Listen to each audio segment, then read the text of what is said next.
terhormat Bapak Kepala Sekolah SDN 01 Rokoselo, Bapak Wahid SPDSD, serta Bapak dan Ibu Guru SDN 01 Rokoselo yang berbahagia. Pertama-tama, marilah kita panjatkan puji syukur kehadiran Allah Subhanahu wa Ta'ala yang telah melimpahkan rahmat dan hidayah sehingga kita dapat berkumpul dalam acara diseminasi aksi nyata modul 1.4 disiplin positif tanpa halangan suatu apapun. Selawat serta salam kita haturkan pada Nabi Allah Muhammad SAW yang telah kita tunggu syafaatnya di yaumil kiamat. Amin, amin, ya Rabbal alamin. Izinkan saya membacakan susunan acara pada siang hari ini. Yang pertama, pembukaan. Yang kedua, sambutan. Yang ketiga, acara inti. Yang keempat, tanya jawab. Yang kelima, penutup. Acara yang pertama yaitu pembukaan. Marilah kita buka acara ini dengan bacaan basmalah. Bismillahirrahmanirrahim. Acara selanjutnya yaitu sambutan. Kepada beliau Bapak Kepala Sekolah atau yang mewakili dipersilakan.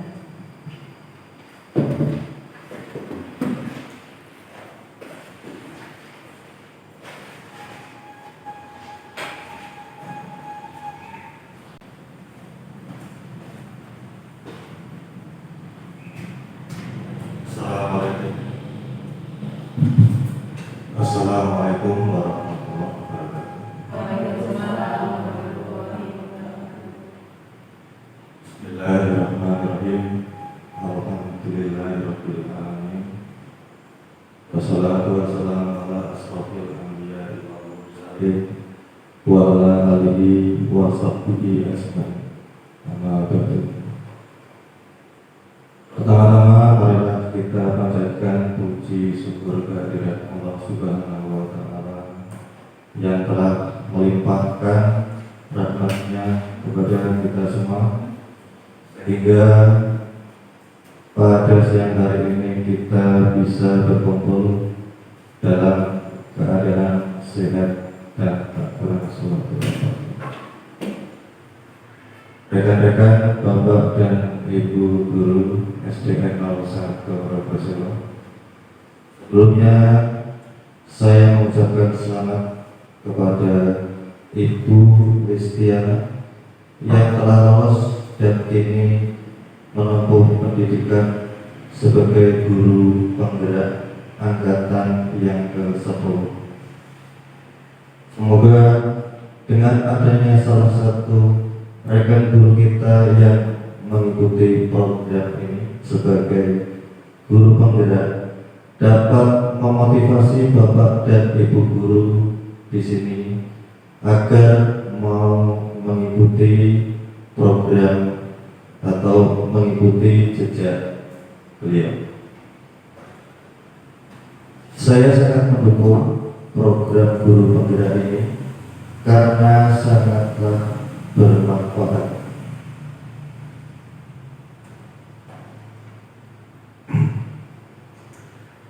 Bermanfaat untuk kemajuan pendidikan di Indonesia dan khususnya di SDN 01 Rokoselo.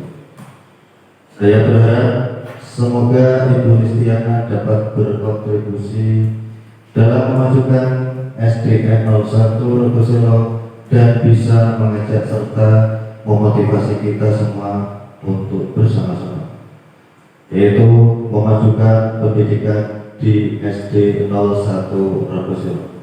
Itu saja yang dapat saya sampaikan, dan tetap semangat untuk Ibu Listiana dan juga kita semua.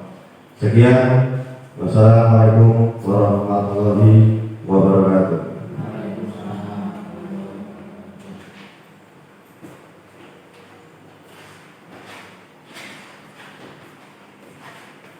Terima kasih atas sambutannya. Semoga apa yang Bapak Kepala Sekolah bisa menjadi motivasi untuk kita semua sebagai guru untuk kedepannya khususnya bidang pendidikan.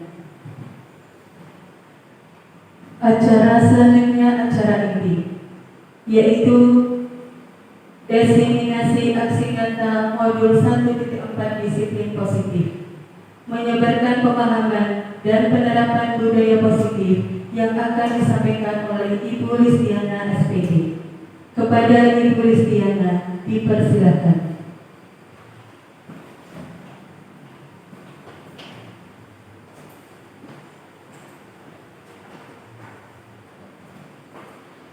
Assalamualaikum warahmatullahi wabarakatuh. Alhamdulillah wa syukurillah la haula wala quwwata illa billah. Amma ba'da. Yang terhormat Bapak Kepala Sekolah atau yang mewakili, yang saya hormati Bapak Ibu Guru SDN 01 Proposino. Yang pertama, marilah kita panjatkan puji syukur kehadirat Allah Subhanahu wa taala yang telah melimpahkan rahmat hidayah serta inayahnya kepada kita semua, sehingga pada siang hari ini kita dapat berkumpul dalam acara diseminasi aksi nyata modul 1.4 budaya positif. Sholawat serta salam senantiasa kita haturkan kepada junjungan kita Nabi Agung Muhammad SAW. Semoga kita mendapat syafaatnya di yaumil akhir. Amin. Bapak Ibu, pelaksanaan aksi nyata modul 1.4 ini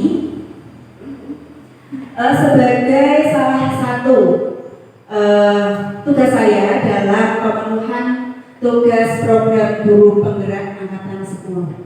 Nah, Bapak Ibu, sebelumnya saya ingin mengucapkan terima kasih karena Bapak Ibu mau berada di sini untuk meluangkan waktunya untuk mendengarkan diseminasi modul 1.4 budaya positif dari saya. Nah, padahal mungkin sebenarnya Bapak Ibu guru masih dalam kesibukannya masing-masing, ya. Tapi saya berterima kasih sekali karena Bapak Ibu guru mau berada di sini. Nah, terus selanjutnya perlu saya sampaikan Bapak Ibu bahwa saya berada di sini bukan karena saya pintar, hebat, karena telah mengikuti program guru penggerak, bukan karena itu ya Bapak Ibu. Nah, jadi saya berada di sini itu karena ingin memaparkan pemahaman penerapan budaya positif. Jadi nanti kita di sini itu bersama-sama sharing, belajar bersama, tanya jawab, ya seperti itu ya Bapak Ibu. Nah, langsung saja Bapak Ibu untuk yang pertama, slide pertama, lanjut. Sebelum kita melakukan memasuki materi yang pertama, kita melakukan kesepakatan kelas dulu Bapak Ibu. Coba saya minta Bapak Ibu untuk tenangkan hati, coba pejamkan mata, tenangkan hati dan pikiran, ya. Coba kita lakukan dulu Bapak Ibu sebentar. Sudah? Setelah itu arahkan semua perhatian dan rasa ingin tahu untuk belajar bersama. Kemudian hadirkan rasa syukur, fokus satu tujuan untuk memajukan sekolah. Bismillah ya Bapak Ibu, semoga kita dapat melaksanakan acara ini dengan baik. Lanjut. Nah, sebelum kita memasuki materi yang pertama, Bapak Ibu, ini Bapak Ibu, kurangnya pemahaman warga sekolah itu yang menjadi latar belakang atau melatar belakangi kenapa saya harus menyampaikan budaya positif ini kepada Bapak Ibu semuanya.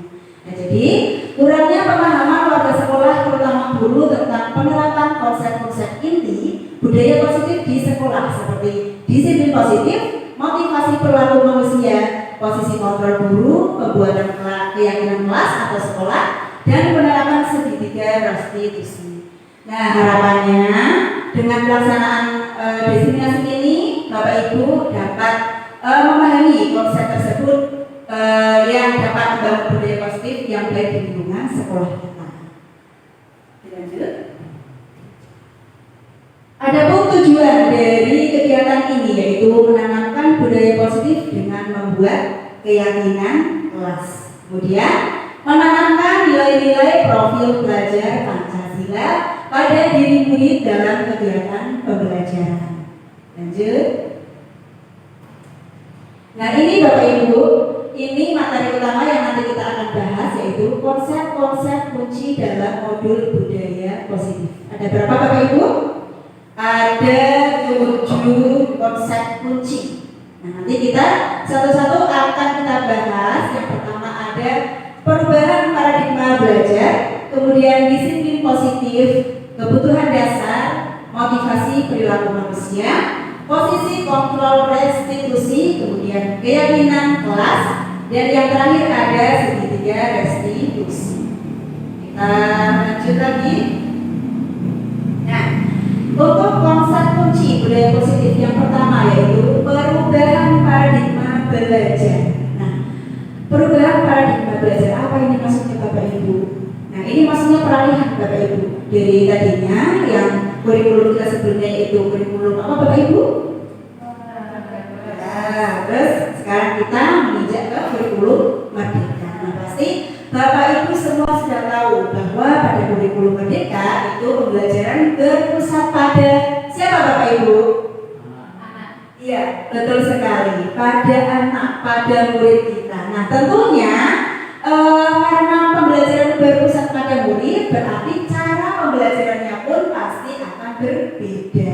Yang mungkin dulunya Bapak Ibu masih memberikan pembelajaran itu secara klasikal atau berpusat pada guru. Metodenya biasanya ceramah, gitu Pak Bapak? Nah, untuk kurikulum merdeka itu sekarang kita perbaiki sedikit demi sedikit. Nah, dari gaya belajarnya, dari pelaksanaan pembelajarannya itu yang berpusat pada murid. Nah, maksudnya gimana Bapak Ibu? Yaitu melakukan pembelajaran secara berdiferensiasi. Nah, pembelajaran berdiferensiasi, perubahan paradigma belajar baru dirancang berdasarkan prinsip pembelajaran yang terdiferensiasi, sehingga setiap siswa belajar sesuai dengan kebutuhan dari tahap perkembangannya untuk mewujudkan profil belajar Pancasila. Nah, berdiferensiasi, apa itu Bapak Ibu? Berdiferensiasi, ada yang tahu? Ya, apa Pak Bagus? Tidak. Oh tidak. Apa itu? Ya, berdiferensiasi itu artinya berbeda-beda Pak. Jadi sebelum kita melakukan kegiatan belajar, kita diagnosa dulu, ya. Apa sih kebutuhan murid itu? Bagaimana cara belajar murid itu supaya mereka senang, supaya mereka bisa mudah menyerap informasi yang kita ajarkan. Nah, biasanya melalui pertanyaan-pertanyaan awal atau melalui pembelajaran setiap hari yang rutin itu kita dengan sendirinya akan mengetahui bagaimana cara belajar anak tersebut. Karena cara belajar anak itu berbeda-beda ya Bapak Ibu. Ada yang sukanya mudah menangkap pembelajaran itu dari video, ya. Kalau kita tayangkan video, kemudian anak itu lihat, mereka akan cepat menangkap pembelajarannya. Nah, kemudian ada yang hanya menyukai dari audio saja, mendengarkan gurunya, mendengarkan radio misal, musik atau apapun itu, mereka lebih cepat menerima. Kemudian ada yang hanya melihat saja, ya, melihat misalnya melihat bendanya atau bacaannya, mereka sudah bisa menangkap apa sih isi materinya. Jadi memang kebutuhan anak itu berbeda-beda Bapak Ibu. Jadi untuk pembelajaran kita juga harus menyesuaikan kebutuhan anak. Nah, dilanjut. Profil pelajar Pancasila. Nah, jadi tadi untuk profil pelajar Pancasila itu sendiri yaitu apa Bapak Ibu? Sejumlah karakter dan kompetensi yang diharapkan untuk diraih oleh peserta didik yang didasarkan oleh nilai-nilai luhur Pancasila. Apa saja Bapak Ibu elemennya? Yaitu kita nyanyikan dulu, masih ingat lagunya? Belajar Pancasila, beriman dan bertakwa pada Tuhan yang Esa. Terus? Lupa Bu. Belum hafal? Ya udah, apa kita baca saja ya. Yang pertama apa? Berasa mulia. Kemudian berke global. Kemudian mandiri, bergotong royong, bernalar kritis, dan kreatif. Nah, itu dia elemen-elemen dari profil pelajar Pancasila. Itu dia Bapak Ibu. Jadi kita itu seperti membentuk karakter siswa sesuai dengan profil pelajar Pancasila, sesuai dengan filosofisnya tadi Bapak Ibu Ki Hajar Dewantara. Apa itu? Menuntun murid Bapak Ibu. Menuntun itu apa? Kira-kira menuntun itu apa Bapak Ibu? Membimbing, bagus. Terus apa lagi? Apa lagi Bapak Ibu? Mengarahkan, iya, membimbing, mengarahkan, bagus sekali. Nah, jadi kita sebagai guru itu bertugas untuk membimbing murid kita, mengarahkan murid kita dari mungkin yang kurang bisa menjadi pribadi yang lebih baik lagi. Ngoten nggih Bapak Ibu? Dilanjut.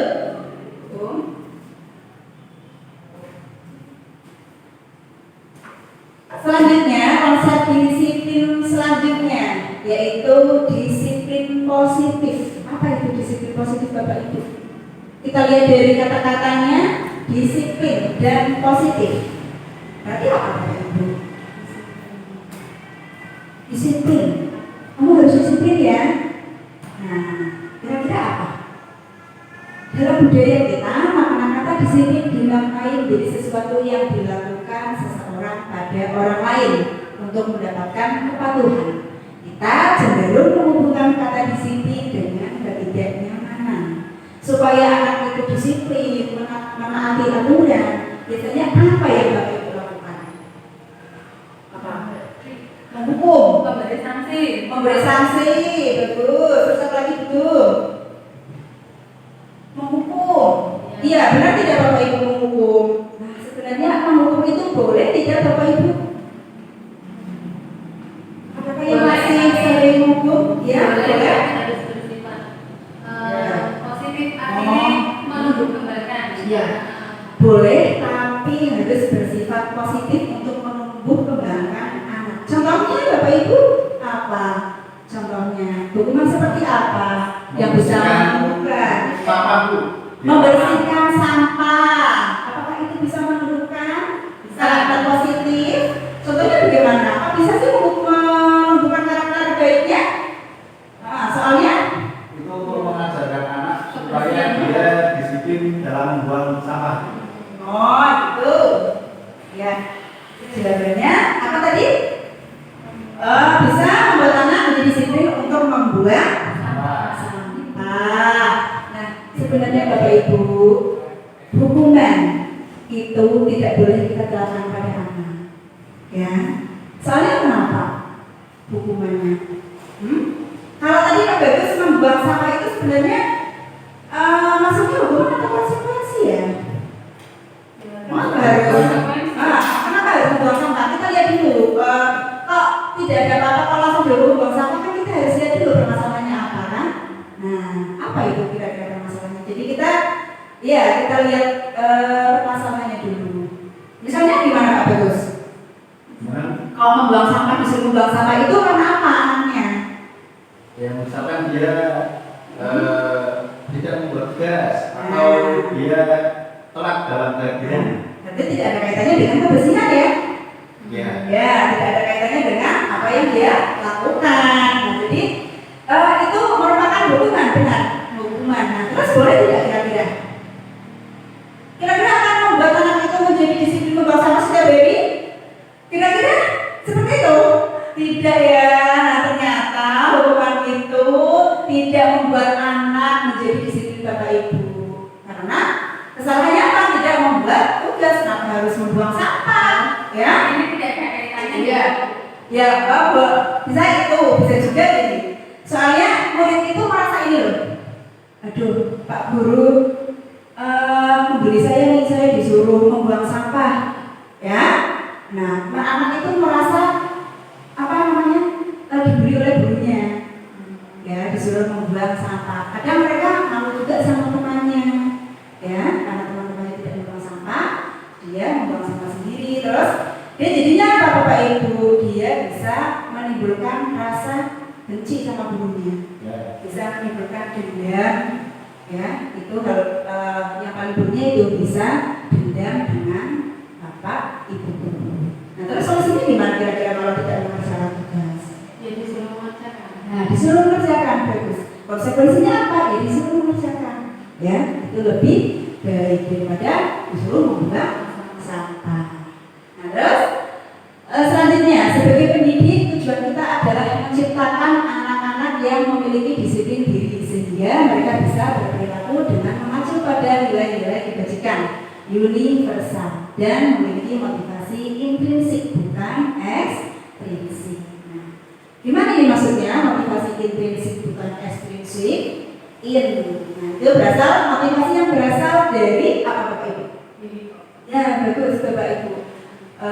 Motivasi yang berasal dari dalam dirinya sendiri, ada niatannya, ya karena memang saya melakukan misalnya saya berangkat pagi, saya melakukan upacara karena saya memang ingin sama saya apa misalnya saya jam masuk sekolah jam 7, jadi saya harus berangkat sekolah sebelum sampai di sekolah sebelum jam 7, bukan karena takut dimarahi gurunya, apalagi ini dipuji oleh gurunya. Itu motivasi intrinsik. Nah, beda lagi dengan motivasi ekstrinsik. Berasal dari mana Bapak Ibu? Ekstrinsik? Iya, dari luar. Contohnya Bapak Ibu? Karena aturan kok. Ya, karena aturan. Biasanya takut dihukum ya. Kalau kamu telat, kamu harus push up. Ya, kamu harus membuang sampah, kamu harus nyapu ngepel. Nah, itu motivasi dari luar karena dia takut Bapak Ibu, takut dulu.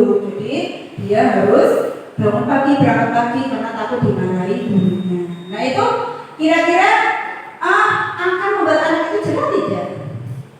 Karena itu berasal dari luar, ya. Jadi tentu saja itu tidak akan membuat anak itu jerah, pasti akan diulangi lagi dan lagi. Ya. Coba di slide selanjutnya. Nah ini Bapak Ibu, seperti yang tadi sudah dibahas, yaitu disiplin positif merupakan salah satu cara penerapan disiplin yang bertujuan untuk menumbuhkan kesadaran serta memberdayakan anak untuk melakukan sesuatu tanpa sebutan ancaman maupun hukuman. Nah, jadi kita usahakan Bapak Ibu, anak-anak kita melakukan sesuatu, menaati aturan itu dengan apa? Dari dalam diri sendiri, tanpa sokokan, tanpa ancaman, tanpa ingin dipuji, tanpa hukuman. Nah ini contohnya kebiasaan baik Bapak Ibu yang biasa kita lakukan di sekolah kita, ya kebiasaan baik atau apa Bapak Ibu budaya positif. Contohnya apa saja Bapak Ibu profil pelajar Pancasila yang sudah kita tanamkan, budaya positif yang sudah kita tanamkan di sekolah kita, yang sudah sesuai dengan profil pelajar Pancasila Bapak Ibu. Apa? 5S, ya itu ada fotonya 5S, ya. Kemudian apa lagi Bapak Ibu? Setelah masuk kita biasanya melakukan apa? Membaca, ya, membaca Asmaul Husna. Itu juga kegiatan-kegiatan yang bisa menumbuhkan disiplin positif, membentuk karakter siswa sesuai profil pelajar Pancasila. Coba kita ingat-ingat kembali Bapak Ibu, kebiasaan apa sih yang sudah kita lakukan di sekolah? Apa saja Bapak Ibu? Tadi ada apa saja? 5S. Terus membaca Asmaul Husna. Terus apa lagi? Berdoa sebelum pembelajaran. Nah, berdoa sebelum pembelajaran. Terus yang kita biasa lakukan di hari Senin Bapak Ibu? Upacara bendera. Yang biasa kita lakukan di hari Jumat Bapak Ibu? Nah, Jumat bersih. Terus ada lagi Bapak Ibu ekstrakurikuler. Nah, itu kegiatan-kegiatan yang biasa kita lakukan. Alhamdulillah ya Bapak Ibu, kita sudah menerapkannya di sekolah kita. Nah, yang perlu kita lakukan apa Bapak Ibu? Meningkatkan agar kegiatan itu tidak mudah begitu saja.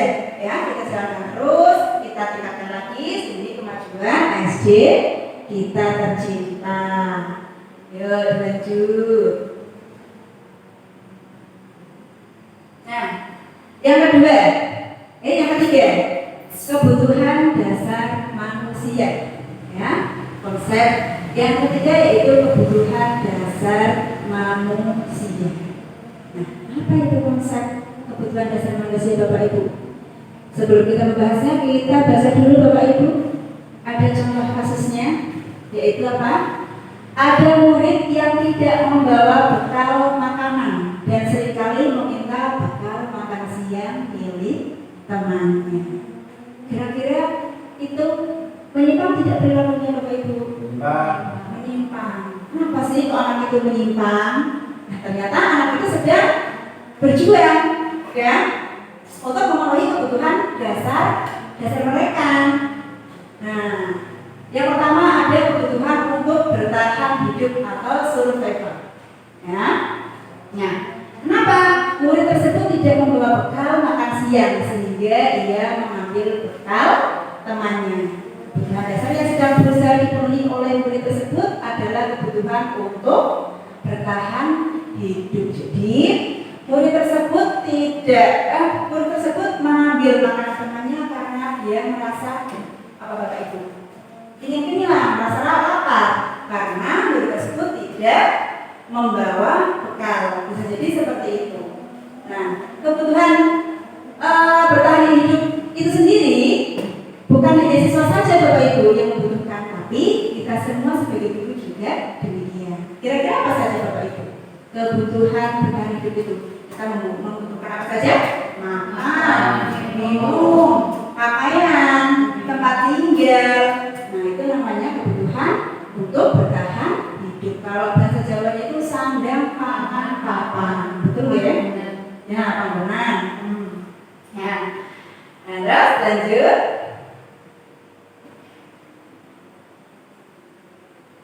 Nah, selanjutnya ya, kebutuhan akan kasih sayang dan rasa ingin diterima. Jadi anak tersebut mengambil bekal temannya itu karena apa Bapak Ibu? Karena ketika dia mengambil makanan, tentu saja yang diambil pasti akan melapor pada Bapak Ibu gurunya. Nah, sehingga yang mengambil tersebut akan merasa diperhatikan, ya, akan merasa disayangi. Jadi intinya apa Bapak Ibu? Cari perhatian ya. Nah, ya, sabar, cari perhatian. Jadi memang ada anak-anak yang seperti itu, membutuhkan kasih sayang. Nah, lanjut. Kemudian ada kebebasan atau kebutuhan akan pilihan. Nah, kalau ini bisa jadi Bapak Ibu karena anak tersebut bosan dengan bekal yang dia bawa. Kok bawanya terus Ibu? Nah, saya ingin dong yang tempe gitu ya. Nah, jadi dia mengambil bekal milik temannya karena dia merasa bosan. Lanjut. Nah, selanjutnya kesenangan atau fun, kebutuhan untuk merasa diterima. Jadi murid tersebut karena iseng saja Bapak Ibu mengambil bekal temannya karena apa? Ingin melihat temannya itu apa sih, kesel, ya. Jadi dia itu iseng nakal sama temannya karena dengan melihat temannya itu kesal, maka dia itu merasa senang Bapak Ibu. Nah, ternyata ada juga anak yang seperti itu. Kekuasaan, kebutuhan pengakuan atas kemampuan. Ini yang biasanya di kelas kita yang menanggal itu biasanya Bapak Ibu ya, suka mengambil bekal temannya supaya temannya itu takut, ya. Aku loh berkuasa di sini, ya. Jangan berani sama saya, ya.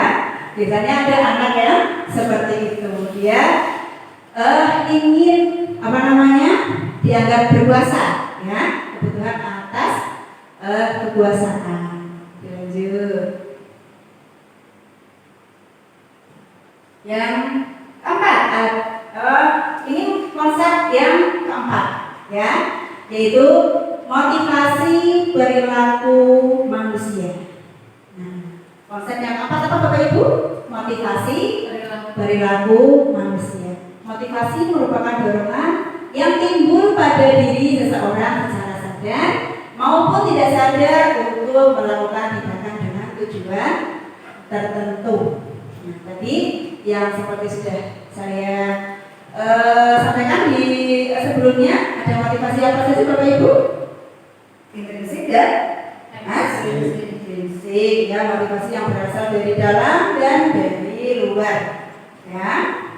Motivasi perilaku manusia atau murid untuk menghindari ketidaknyamanan atau hukuman, untuk mendapatkan imbalan atau penghargaan dari orang lain, untuk menjadi orang yang mereka inginkan dan menghargai diri sendiri dengan nilai-nilai yang mereka percaya. Di sini perlu digarisbawahi Bapak Ibu, hukuman atau imbalan atau penghargaan. Tadi kan kalau hukuman tidak boleh, terus kalau penghargaan boleh tidak Bapak Ibu? Boleh tidak ya penghargaan? Boleh.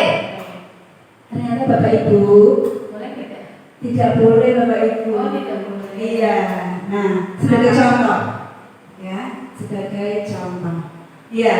Karena itu akan membuat kita anak didik kita merasa ini Bapak Ibu. Ya. Nah, jadi mungkin akan merasa dibandingkan juga dengan temannya. Padahal kan kita memberi apresiasi, masa tidak boleh sih Bapak Ibu, ya? Kan pasti kita berpikir seperti itu. Kan saya memberikan apresiasi kepada murid saya, kok tidak boleh?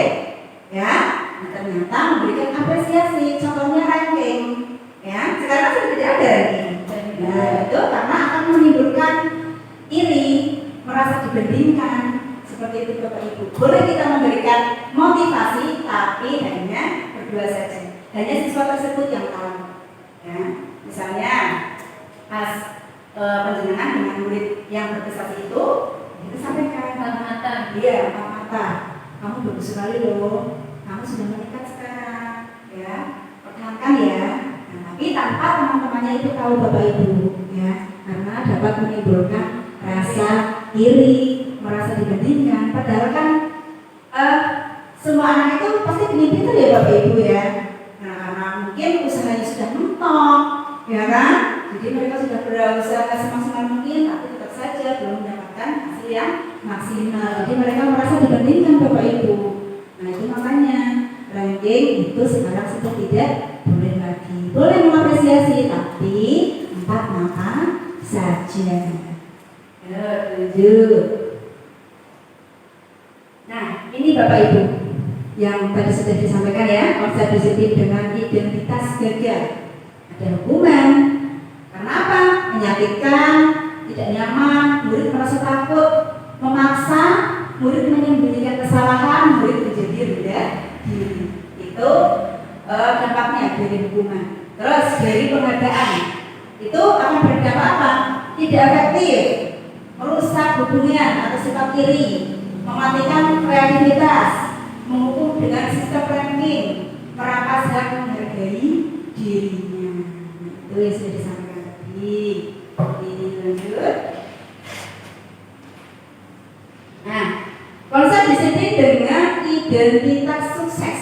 Nah, ini Bapak Ibu yang diperbolehkan. Ada apa Bapak Ibu? Konsekuensi dan restitusi. Kita lihat dulu yang konsekuensi.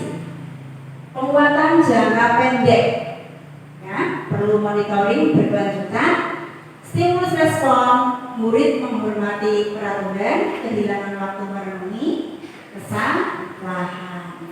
Nah, nanti ada contoh-contohnya di bawah. Kita lanjut yang restitusi dulu. Apa saja dampaknya? Murid bertanggung jawab untuk perilakunya, fokus pada pemecahan masalah jangka panjang, murid menghormati dirinya dan orang lain.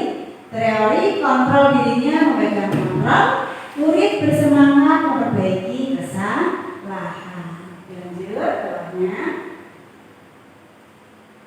Nah, ini Bapak Ibu, supaya kita bisa memahami konsep tadi, ada yang gagal, ada yang sukses ya. Kita baca dulu contoh kasusnya. Boni kurang menguasai pelajaran matematika.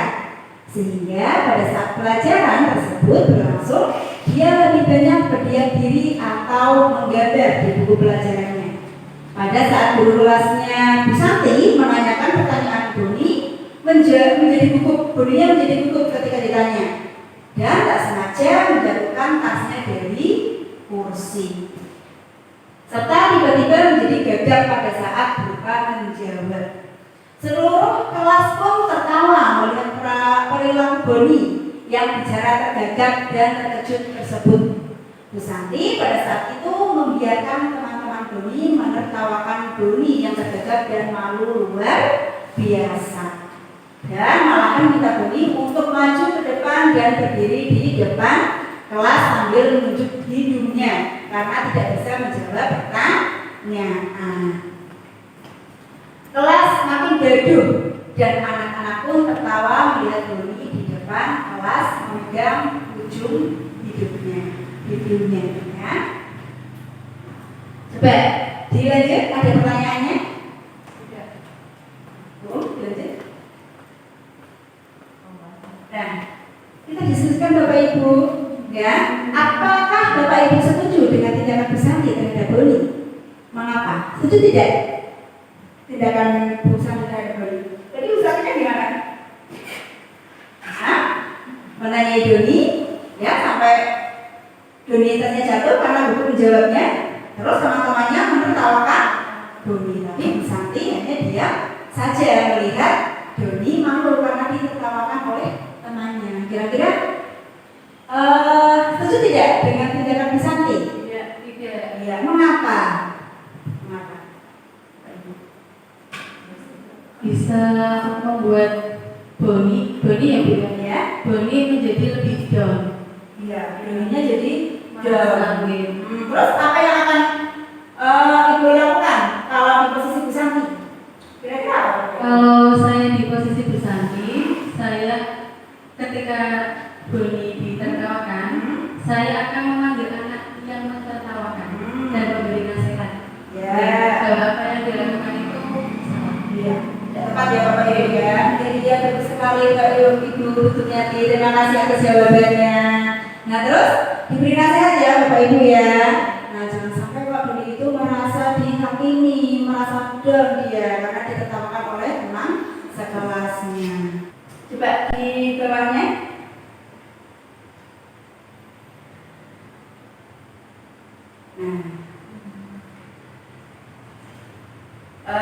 Coba kita lihat dulu. Terus kita isi yang pertama. Sebelumnya, mencatat sekali di dalam buku kalimat. Saya tidak akan terlambat lagi karena terlambat ke sekolah. Hukuman atau konsekuensi. Tadi konsekuensi itu apa sih? Jangka pendek ya. Dia bisa membuat anak itu lebih baik tapi dalam jangka pendek. Nah, beda dengan hukuman tadi akan mengakibatkan apa? Anak itu menjadi benci atau dendam. Nah, balik yang paling baik itu restitusi Bapak Ibu. Nanti kita akan bahas restitusi. Kita bicara dulu antara hukuman atau konsekuensi. Ya. Lari, masalah satu sekali. Apa itu? Hukuman apa? Konsekuensi? Apa? Bapak Ibu hukuman ya? Iya, hukuman. Nanti jawabannya di bawah ya. Hukuman. Terus lari mengelilingi lapangan basket 2 kali karena terlambat hadir di sekolah. Hukuman atau konsekuensi? Apa Bapak Ibu? Lari mengelilingi lapangan basket. Hukuman. Murid diminta untuk push up 15 kali karena tidak menggunakan masker ke sekolah. Hukuman.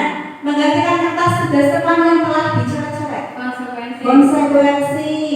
Membersihkan tumpahan air di meja tulis karena tersenggol pada saat belajar. Konsekuensi. Murid disuruh untuk tidak mengenakan sepatu seharian di sekolah karena tidak mengenakan sepatu hitam. Apa? Hukuman. Ya, murid membuat apa? Malu kan ya? Berarti kan hukum apa? Seharian tidak mengenakan sepatu. Pastinya kita malu sama teman-temannya. Ya. Terus yang terakhir lari mengelilingi lapangan pelajaran PJOK. Apa ini? Apa? Hukuman. Hukuman apa konsekuensi? Apa konsekuensi ya Bu? Ya kita garis bawahi ya Bapak Ibu, karena terlambatnya di apa itu mata pelajaran PJOK. Sedangkan kan kalau mata pelajaran PJOK itu kan kaitan fisik ya, biasanya olahraganya di luar, lari-lari, main bola. Nah, jadi kalau disuruh apa ini mengelilingi lapangan basket 2 kali ya itu konsekuensi ya, bukan hukuman. Kita lihat konteksnya dulu. Coba bawahnya, ini jawabannya. Apakah jawaban Bapak Ibu tadi sudah benar? Benar ya? Oke. Nah, alhamdulillah berarti Bapak Ibu sudah memahami bedanya antara hukuman atau konsekuensi. Lanjut, bawahnya.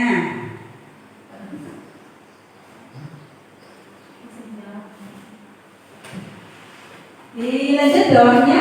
Nah, ini Bapak Ibu ada beberapa pola pikir yang harus dirubah. Yaitu yang pertama, pemberian hukuman dapat membuat murid jerah dan tidak melakukan kesalahan lagi.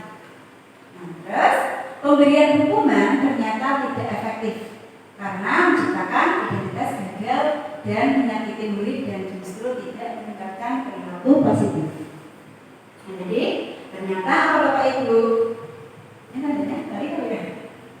Nah, ternyata pemberian hukuman itu apa Bapak Ibu? Tidak efektif karena ya ternyata kembali ya. Jadi bingung ini bacanya. Iya, pemberian hukuman ternyata tidak efektif, itu yang benar. Ya, karena apa?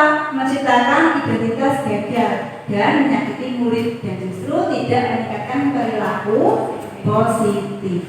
Nah, itu. Jadi, apakah kita akan memberi hukuman lagi kepada murid Bapak Ibu sebelumnya, Bu? Masih? Hah? Tidak ya. Mulai sekarang kita pelan-pelan hindari menghukum siswa. Bismillah. Nah, terus belum masih kawannya memberi penghargaan tadi yang sudah disampaikan dapat membuat murid termotivasi melakukan sesuatu yang baik. Itu harusnya silang ya Bapak Ibu, ya harusnya itu yang silang. Ternyata memberi penghargaan itu tidak boleh apalagi dengan teman-temannya. Kemudian yang benar apa? Penghargaan tidak efektif karena sudah teruji dapat apa?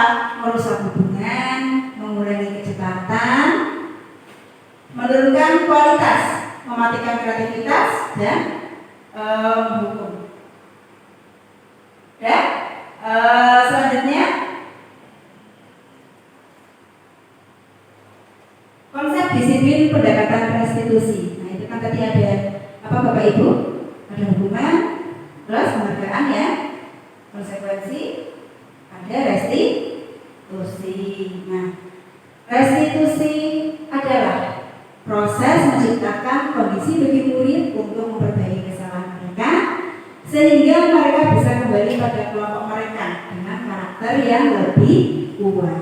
Nah, restitusi itu apa sih Bapak Ibu? Restitusi itu semacam dialog Bapak Ibu. Dialog kita dengan siswa, kita berikan pertanyaan-pertanyaan kepada siswa, di mana pertanyaan itu membuat siswa merasa terbuka, ya, menjadikan siswa tersebut bisa menemukan solusi atas masalah yang mereka hadapi. Nah, itu namanya pendekatan restitusi. Di bawahnya. Nah, ini tadi ya perbedaan hukuman, konsekuensi dan restitusi.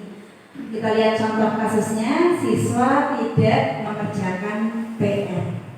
Nah, ini bentuk hukumannya. Guru menghukum murid terhadap hormat bendera selama 10 menit. Guru marah, murid menjadi takut. Nah, ini ketika ada siswa lupa mengerjakan PR, ketika kita memberi hukuman, ketika kita menyuruh murid kita hormat bendera selama 10 menit, terus marah-marah, nah murid menjadi takut, itu namanya hukuman. Terus konsekuensi, guru menyuruh mengerjakan PR saat jam istirahat atau mengerjakan PR sebanyak 3 kali.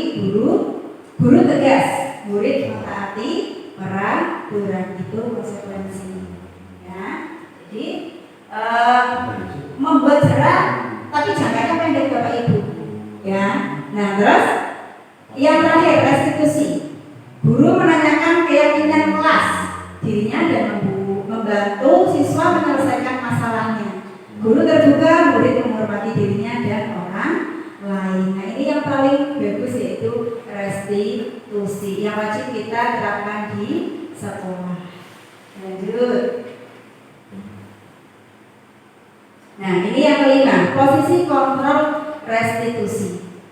Melalui rangkaian riset dan berdasarkan pada teori kontrol Dr. William Glasser, dosen berkesimpulan ada 5 posisi kontrol yang diterapkan seorang guru. Nah, orang tua ataupun atasan dalam melakukan kontrol. 5 posisi kontrol tersebut apa saja Bapak Ibu?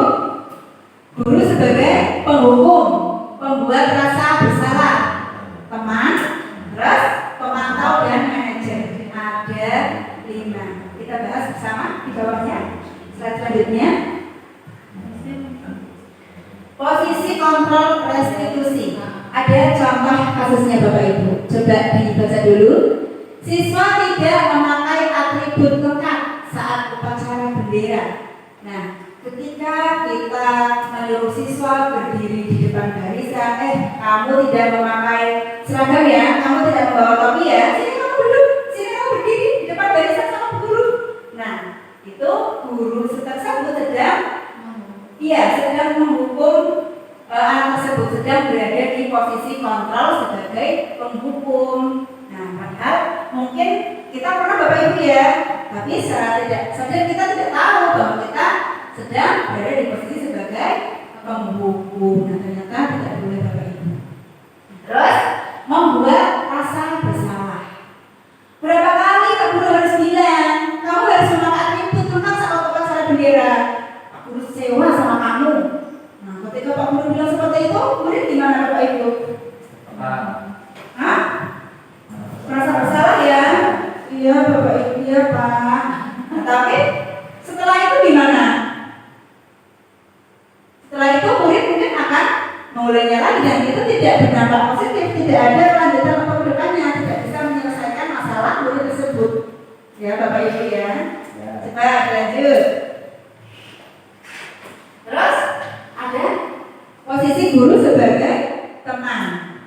Kata-katanya biasanya seperti ini. Ayolah buat Pak Guru bangga. Kali ini tidak apa-apa, kamu tidak memakai atribut, tapi besok jangan diulangi ya. Bagus, seperti itu. Tapi kira-kira gimana dampak negatifnya? Ada loh dampak negatifnya. Murid tersebut akan merasa nyaman hanya pada guru tersebut. Ya, jadi kalau disuruh guru tersebut ya mau, tapi kalau yang lain menyuruh tidak mau. Jadi kurang efektif juga. Sekali-kali boleh, tapi jangan terus. Ya. Terus pemantau. Ya, biasanya kalau pemantau itu bertanya dulu, kamu sudah melanggar? Apa peraturan dan konsekuensinya? Kenapa kamu tidak membawa topi? Kenapa kamu datang terlambat? Itu posisi guru sebagai pemantau. Nah, terus berkata seperti itu, terus memberi hukuman. Tidak akan menyelesaikan masalah tersebut, Bapak Ibu ya. Tidak bisa membuat murid tersebut berubah menjadi pribadi yang lebih baik lagi dan bisa jadi akan mengulangi kesalahannya lagi. Nah, yang terakhir yaitu manajer Bapak Ibu. Nah, biasanya kata-kata yang digunakan yaitu, apakah kamu tahu kesalahan kamu? Kita tanya dulu, apakah kamu tahu kesalahan kamu? Iya Pak, saya tahu, saya tidak pakai topi. Nah, kira-kira bagaimana cara kamu memperbaiki kesalahan ini? Ya Pak, karena tadi malam saya tidur sampai malam, jadi saya lupa menyiapkan topi untuk dipakai hari ini. Nah, biasanya murid tersebut akan mengingat kembali apa sih yang kesalahan yang dia buat, terus langkah selanjutnya apa sih yang harus kamu perbaiki. Nah, biasanya murid tersebut akan seperti ini Bapak Ibu. Iya Bu, besok saya akan mempersiapkannya sebelum saya ke sekolah. Nah, ini biasanya dilanjutkan lagi dengan menanyakan keyakinan kelasnya Bapak Ibu. Lalu kesalahan keyakinan kelas apa yang sudah kamu langgar? Nah, biasanya seperti itu. Nanti ada di Selanjutnya lagi. Nah ini Bapak Ibu, keyakinan kelas. Kalau dulu adanya apa Bapak Ibu? Peraturan kelas, ya. Nah bedanya apa sih Bapak Ibu? Peraturan kelas dan keyakinan kelas. Bedanya apa Bapak Ibu? Peraturan. Nah, biasanya berisi apa? Kalau peraturan hanya di atas lembar kertas. Ya, hanya di atas Kalau ini kan kertas. tumbuh dari dalam diri. Ya, tumbuh dari dalam diri dan biasanya keyakinan kelas itu kita sepakati bersama. Benar ya? Kita sepakati dulu, kita diskusikan dulu apa yang akan kita jadikan keyakinan kelas. Kalau peraturan itu biasanya dulunya yang membuat, betul ya? Nah, itu bedanya keyakinan dan peraturan kelas.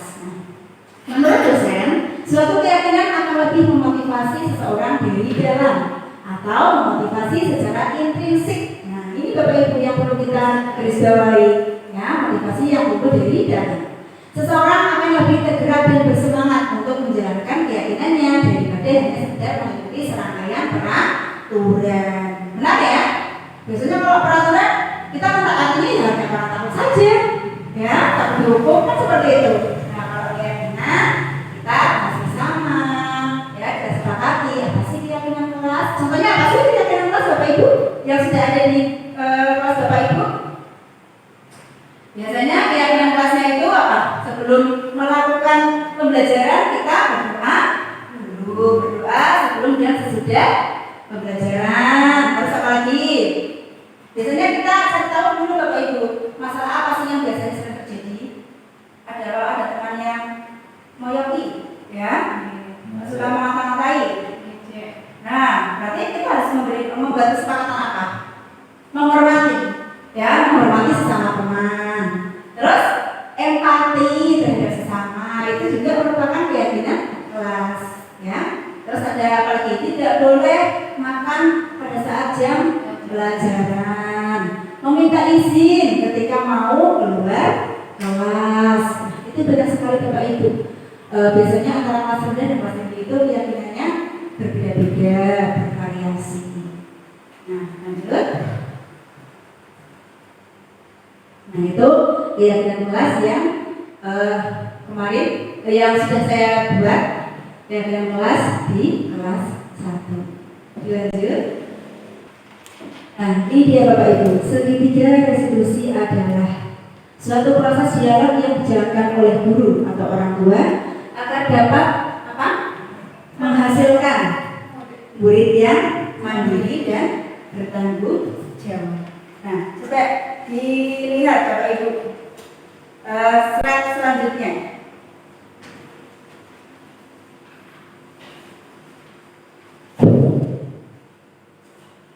Yang pertama, nah, terdapat 3 langkah dalam segitiga restitusi, yaitu yang pertama menstabilkan identitas. Nah, contoh kalimat-kalimat pertanyaannya Bapak Ibu ketika kita menanyai anak, apa saja kira-kira? Contoh kalimatnya seperti ini. Berbuat salah itu tidak apa-apa, namun kamu perbaiki ya untuk selanjutnya. Terus ada lagi seperti ini. Tidak ada manusia yang sempurna, ya. Terus saya juga pernah melakukan kesalahan seperti itu. Nah, jadi itu contoh dari apa namanya? Ya, menstabilkan identitas. Terus selanjutnya ada validasi tindakan yang salah. Nah, contoh pertanyaannya, padahal kamu bisa melakukan yang lebih buruk loh dari ini, tapi kamu tidak melakukannya. Nah, itu menstabilkan apa? Validasi tindakan yang salah. Nah, selanjutnya menanyakan keyakinan. Nah, contohnya apa Bapak Ibu pertanyaannya? Contohnya seperti ini. Apa kesepakatan kelas kita yang kamu tidak jalankan atau kamu langgar? Ya, jadi keyakinan apa? Jadi keyakinan kelas apa yang sudah kamu langgar? Nah, biasanya anak-anak tersebut akan melihat keyakinan yang sudah mereka buat. Nah, setelah itu mereka akan apa berjanji ya untuk tidak mengulanginya lagi. Lanjut, selesai? Ya. Nah, Bapak Ibu, itu serangkaian pemaparan yang bisa saya sampaikan di perjumpaan kita pada diseminasi modul 1.4, yaitu apa tadi, budaya positif. Nah, Bapak Ibu, ada yang ingin ditanyakan? Tidak ya Bapak Ibu ya? Nah, cukup saya kira ya Bapak Ibu. Nah, Bapak Ibu, di penghujung acara ini, marilah kita bersama-sama bergandengan tangan, ya, bahu-membahu untuk apa Bapak Ibu, memajukan SD kita tercinta. Karena jika saya melakukan seorang diri atau dengan kepala sebelah saja atau dengan butuh saja, misalnya bagus, ya, itu akan sangat sulit Bapak Ibu, ya. Karena apa? Memajukan sekolah itu perlu proses, bahkan proses itu tidak sebentar, sangat lama, ya. Tidak kita membuat kita melakukan hari ini besok sukses, besok maju, itu tidak mungkin. Dibutuhkan waktu yang sangat lama dan kerja yang kompak, kerja keras dari seluruh warga sekolah, ya Bapak Ibu ya. Jadi saya berharap dengan penyampaian saya ini dapat sedikit bermanfaat, ya, sedikit memotivasi Bapak Ibu untuk bergerak maju, bergerak memajukan sekolah SD kita tercinta ini. Sekian dari saya mohon maaf apabila penjelasan dari saya mungkin kurang dapat dipahami atau terlalu cepat atau mungkin masih banyak kekurangan, ya. Terima kasih sudah meluangkan waktunya. Wabillahi taufiq wal hidayah. Wassalamualaikum warahmatullahi wabarakatuh. Terima kasih kepada Ibu Listiana yang telah menyampaikan diseminasi aksi nyata modul 1.4 disiplin positif. Semoga apa yang disampaikan dapat bermanfaat untuk kita sebagai pendidik. Acara selanjutnya yaitu penutup. Demikianlah acara diseminasi aksi nyata modul 1.4 disiplin positif. Semoga ilmu dan pengetahuan baru yang kita dapatkan bermanfaat. Saya selaku pembawa acara mohon maaf apabila ada sikap dan tutur kata yang kurang berkenan. Untuk mengakhiri acara hari ini, mari kita tutup dengan bacaan hamdalah. Alhamdulillahirabbil alamin. Wassalamualaikum warahmatullahi wabarakatuh.